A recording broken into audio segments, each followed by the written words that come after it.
আমি যেমন ঘোরাফেরা করতে পছন্দ করি, সোহেব আমনিও তেমনি ঘোরাফেরা করতে পছন্দ করে।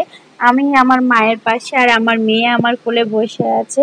আমরা সবাই মিলে যাচ্ছিলাম আমার নানা বাড়িতে, আর প্রতিবারই হচ্ছে এটা হয়েই থাকে, যখনই পটুয়াখালীতে যাওয়া হয় নানা বাড়ি দাদা বাড়ি ঘুরে আসা হয়, কারণ সবাই হচ্ছে আমাদেরকে মিস করে, আমরা গেলে সবার ভালো লাগে, তাই আমরা ঘুরে আসছি নানা বাড়ি থেকে। তো আমরা গিয়েছিলাম অটো করে। তো আসসালামু আলাইকুম, মিতাস ডেইলি ব্লগে সকলকে স্বাগতম। কেমন আছেন সবাই? আশা করি ভালো আছেন, আমরাও ভালো আছি। যে যেখান থেকে আমার এই ভিডিওটা দেখছেন অবশ্যই লাইক কমেন্ট করবেন আর আমার পাশে যাবেন।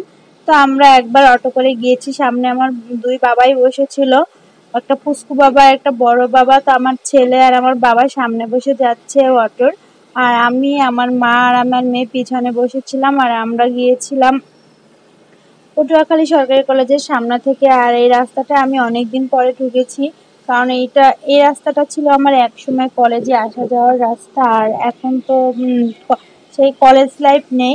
তো আমরা অবশেষে গিয়ে পৌঁছলাম নানা বাড়িতে। আর নানা বাড়িতে গিয়ে এত এত এত গরম ছিল যে ঘরে থাকার আর কোনো উপায়ই ছিল না।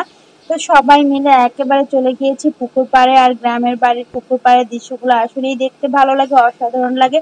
সবাই গিয়ে জামা কাপড় খুলে ফেলেছে, আমার ছেলে মেয়ে সব খুলে ফেলে বসে আছে। আর আমার ছেলে তো একদম সে গরমে অস্থির। আর আমার মামাতো ভাই সে গিয়ে ক্ষেত থেকে আলু তুলে নিয়ে এসেছে, কারণ আলু সেদ্ধ করে আমাদের খাওয়ানো হবে। গ্রামের এই ন্যাচারাল খাবারগুলো তো অসাধারণ।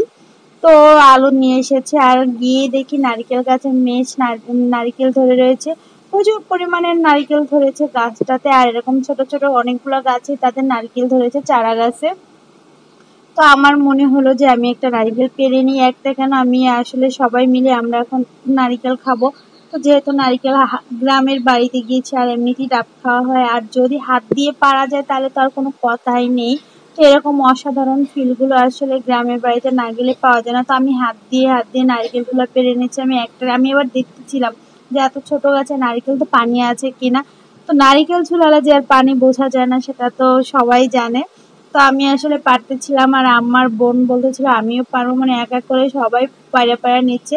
কারণ যেহেতু গাছটা ছোট আর পারতে বেশ মজা লাগতেছিল, কারণ এই প্রথম আমি নারিকেল পেরেছি গাছ থেকে।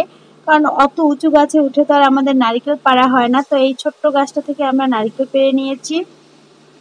তো একদম মুড়িয়ে মুড়িয়ে পারতেছিল, ওর একটু কষ্ট হয়েছে, বেশ আমি ভালোই পেরেছি।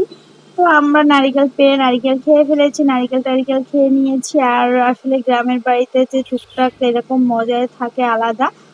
যে আমার ছেলে বলতেছিল আমাকেও ডাকতে, আমিও পারতাম, কিন্তু বেচারা সে কিভাবে পারবে, সে তো আরো ছোট। তো আমরা নারিকেলগুলো আসলে ধরে ধরে একাকার করেছিলাম। তো আমার মতো এরকম কে কে প্রথম নারিকেল পেরেছে আর কে কে পারেনি অবশ্যই কমেন্ট করে জানাবেন।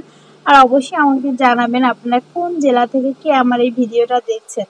আর এই তাল গাছটা তো অসম্ভব রকম সুন্দর, কারণ এই তাল গাছটাতে এত এত পাখির বাসা।